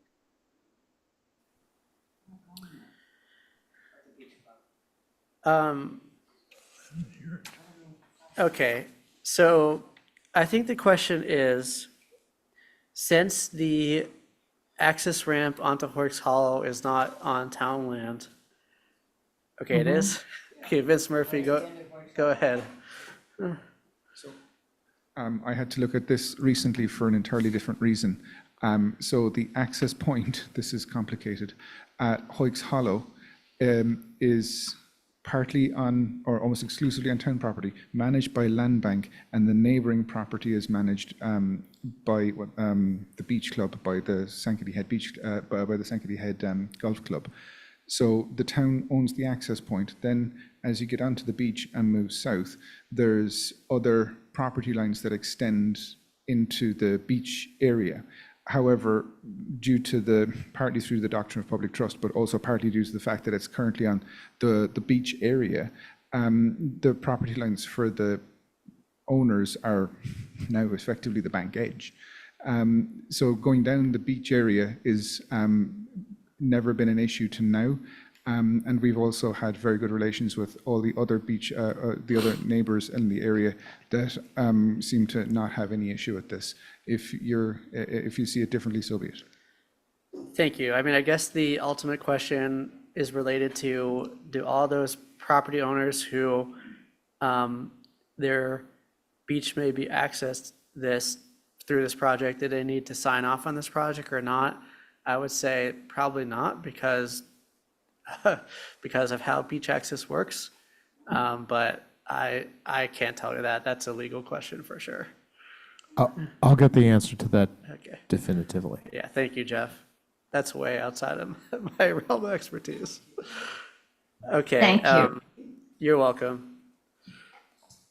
All right. So let's go back to at least calling out the list. So this next section is related to conditions that are required to be met prior to the start of construction. So 42, or first of all, just to clarify, if you want to discuss it, raise your hand or say something. 42 is related to the design plans. Chip? Yes. 40, yeah, Chip. 43 is related to providing the license with the town of Nantucket. Anybody on that? Nope. 44 is related to the monitoring requirements for the current sand year. I'd like to talk about that. 45 is related to executing contracts for nourishment material for the current sand year. I'd like to talk about that. 46 is providing an updated operation and maintenance manual. Anyone want to talk about that? I mean, I think obviously it will have to be updated based on our discussions here. 47 is a removal plan. I'd like to talk about that. 48 is a final construction methodology and sequence. Anybody on the Zoom now? 49 is providing a plan to supply the nourishment sand that's not covered under SC 48, 28, 24. I'd like to talk about that. And 50 is, I think, another requirement for a partial certificate of compliance.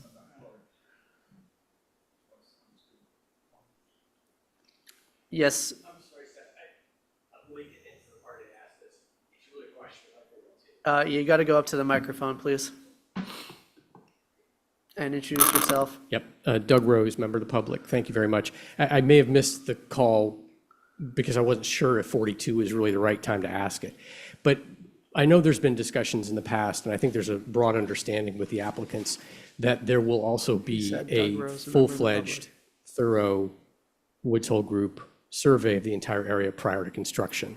And I didn't see that on this list, and I'm wondering if 42 was intended to sort of take the place of that or effectively serve that role. But that was my question. Thank you.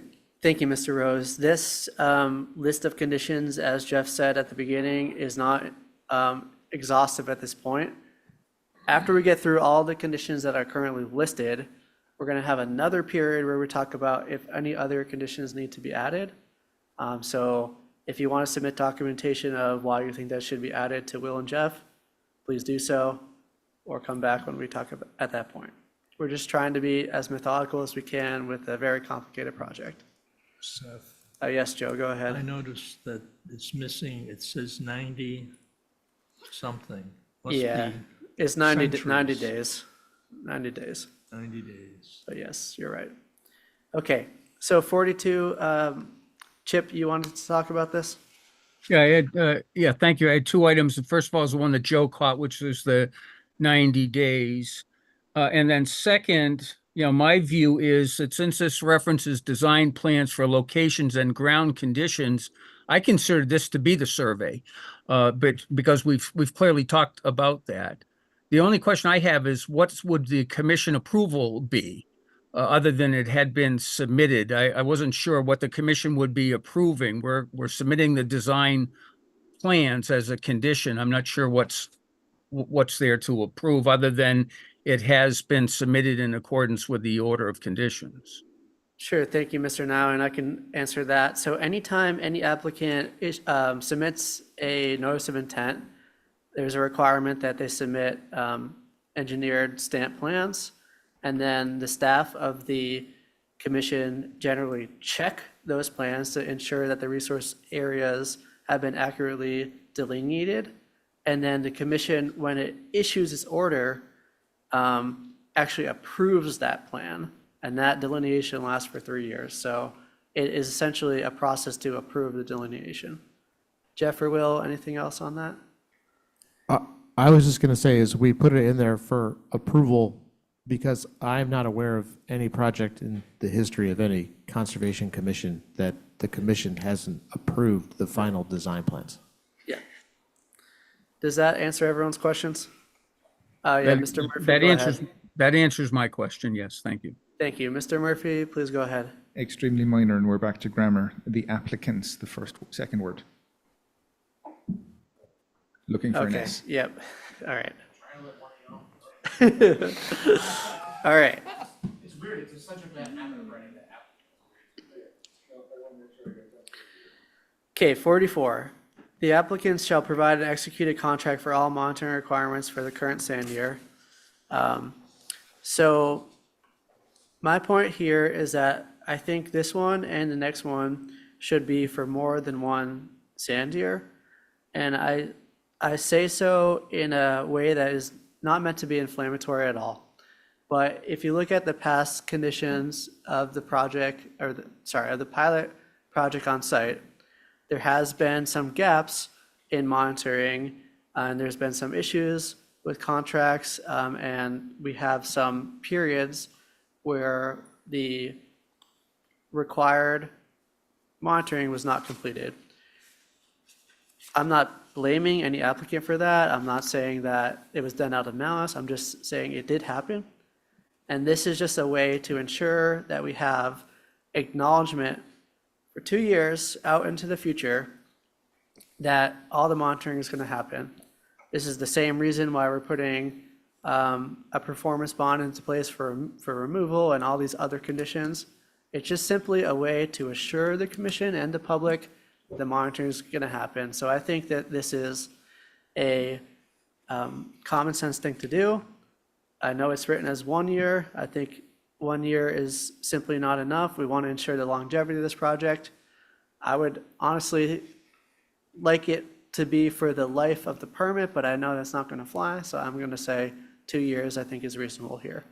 Commissioners, and then I'll go to Ms. Moldenhauer. Yes, Linda, go ahead.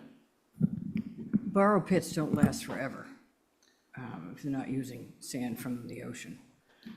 And what happens if a contract with these borrow pits are not going to go ahead and be executed they won't agree to a 2-year execution because they may go out of sand, or they may change ownership, or something else may happen.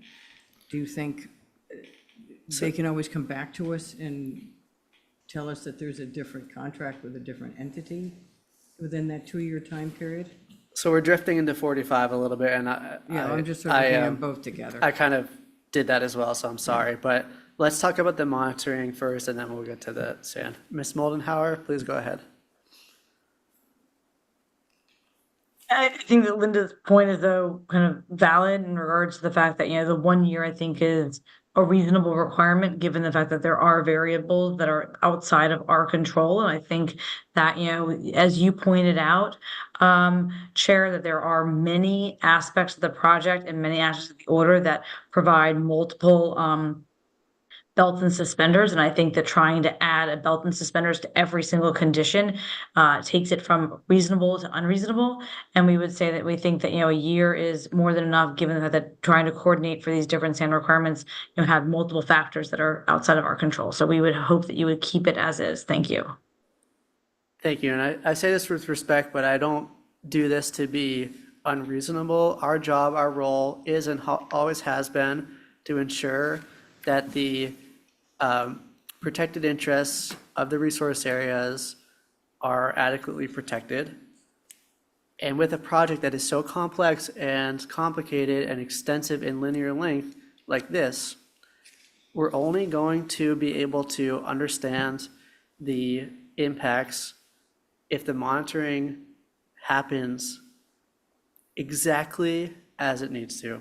If there's any gaps, even if one quarterly survey is missed, that messes up our failure criteria because currently we have failure criteria related to impacts of quarterly surveys.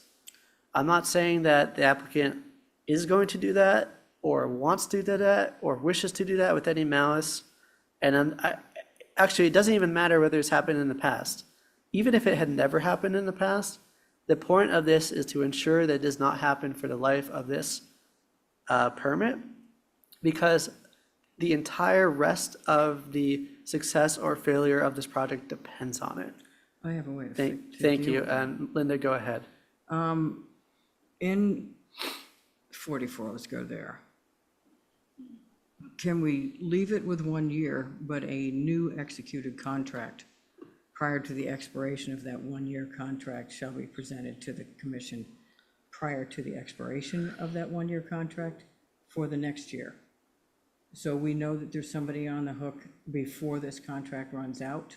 Is there a way to phrase it that way? Yeah, that could work, as long as we got the new executed contract within a certain amount of time, like let's say 90 days or Yeah, 30 90 days or days or 60 something. days or whatever. Yeah. Jeff, do you understand what we're saying? Do you have a suggestion of how to write that?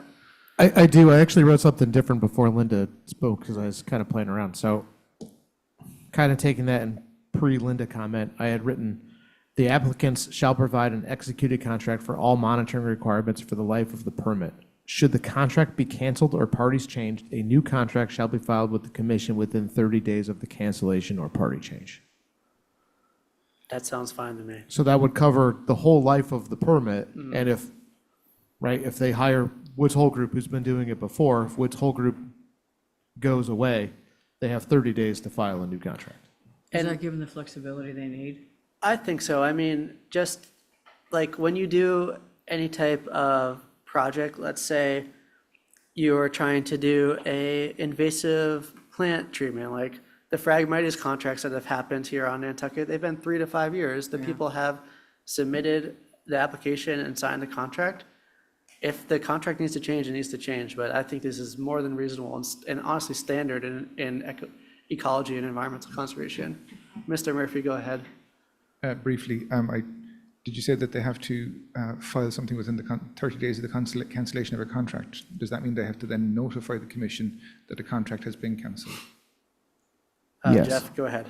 Yes, and I would add too, right, is I think given the past practice, if someone came forward and said, we've had to cancel this contract or whatever happened, we're at day 29 and we haven't finished securing a party, we are in negotiation with someone, it's going to be another 7 days. The commission still has always been pretty reasonable and understands as long as there's progress getting made. I mean, I think it's to incentivize communication with the commission for what's going on, so things don't get missed. Yes, absolutely. Yeah, and there was That a is- lack of communication before that's caused a lot of the problems. That is the point too, and it's also that if there were to be an issue, which I hope for everyone's benefit there's not, it gives us an opportunity to remediate that situation. All right, so that's 44. That's 44. That's Bruce. Yes, Burton Balkine, please introduce yourself, who you represent, and say your piece. Burton Balkine. I am president of the Nantucket Coastal Conservancy, but I'm actually speaking on behalf of myself. And I just had a question on 44. Is there a place that lists all the monitoring requirements, or is that something that's still in the process of being worked out? That's later in the There's permit. another condition later that's has the requirements. Number 54 on has the monitoring requirements. Dr. Dunk, do you have a point? I just had a comment on 45, if we've migrated to that. In a moment, but Okay. let's make sure. Are we all set on 44? Jeff is going to bring that updated language to us for the next meeting? Yes. Yes, Dr. Dunk, go ahead on 45. I was just going to say on 45, I was going to suggest a change to material that has been purchased or under agreement or under contract. Because, you know, the applicants purchase a certain amount in the year. You know, some years we've had very little sand washed, and now where is it going to be? Where is it going to be stored? So it might be having that option of having it be under contract, certainly if it's coming from Sandpit. That way they've kind of reserved a quantity that's available to them, but they don't have to purchase it, move it, stockpile it, and store it somewhere. Makes sense. Thank you, Dr. Dunk. So my strong opinion is that there can never be a zero stockpile of sand. I think that is a recipe for failure, and I think that would be a way that this commission failed in its duties to write conditions that accurately protect the resource areas. Does it have to be the life of the permit? Does it have to be 1 year? Does it have to be some amount of quarters or months?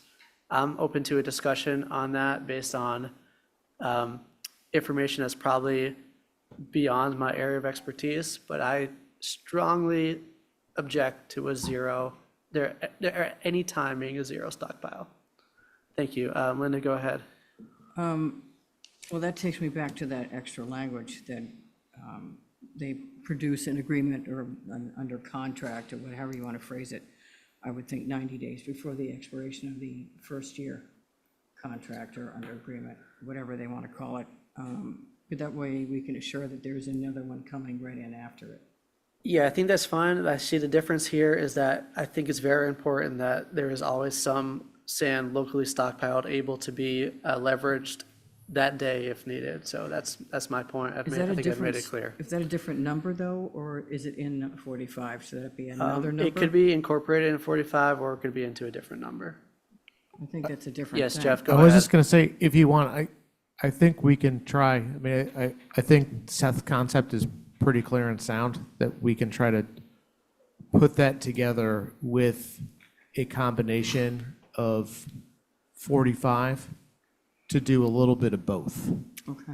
Okay. So we can make sure that there's a stockpile and anything that's not stockpiled is secured, if that makes sense to everybody. Okay. So if you could get us some updated language for 44 and 45, and if there needs to be another condition, that would be great. Dr. Dunk, do you have a point?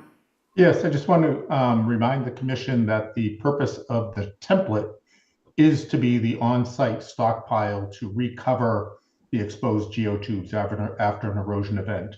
And the 22 cubic yards per linear foot, as I've said many times, is like 1.8 years worth of sand for reach 2 and up to 15 years worth of sand down at reach 4. So in terms of having an on-site stockpile, that is the template. And with the adaptive management, then that on-site stockpile, i.e. the template, gets refilled once a year to that volume. So I just, from my perspective, the template is the on-site stockpile so that there's always sand available to recover the exposed geotubes after an erosion event. Thank you, Dr. Dunk, and I understand that it's more about making sure that the template is always able to be refilled. So does anyone else have questions on 45? Otherwise, I think we're going to, at this point, 47. quickly, no, we're not going to do that. We're going to quickly discuss scheduling additional meetings because we're already at 5:57, and then we're going to continue. We almost got to the end of that. So as of now, our next available regular meeting is September 19th. Okay. Would commissioners and/or applicants like to rehear this or continue this to September 19th, or would like to try to discuss an alternate meeting possibility? September 19th, after yesterday, looks like it's going to be not a great day. Mr. Nyland, I see your hand raised. Yeah, this was a very productive afternoon.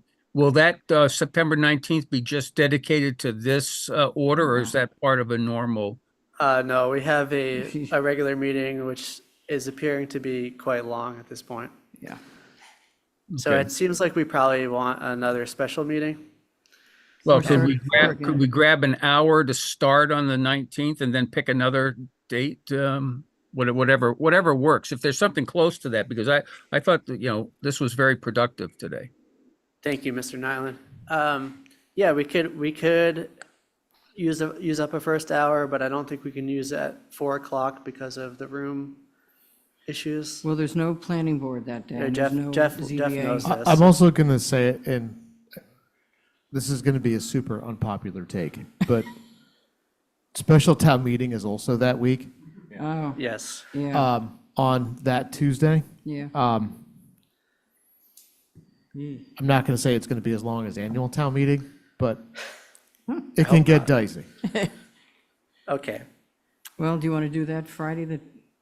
No, I I hate Fridays. I think this has been a very productive meeting, but I endeavor to only do this once in my life if I have to. I think for the sake of everyone's benefit, we will try to find a different day. Well, next Thursday, the 12th, is the ZBA. Yeah, I can't do that. So I Yeah. think we 26th? probably, we can start to look at meetings in the last week of September. Does the 26th 26th? work for people? Yeah. Mike? Linda, good. What Joe? about Tim? Tim? 26th?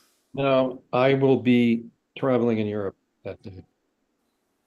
So Oh, that's it'll- right. Well, how about this? Why, Okay. why don't, I won't be back until the How, 8th. how about we let Jeff? this is describe just what a he's gonna do? suggestion, right? Don't you dare do it by doodle over there. Okay, Why let don't- Jeff speak? let's continue to the 19th? Okay. And we'll obligate enough time on the 19th to finish out this section. So Seth's discussion on 47 and 49.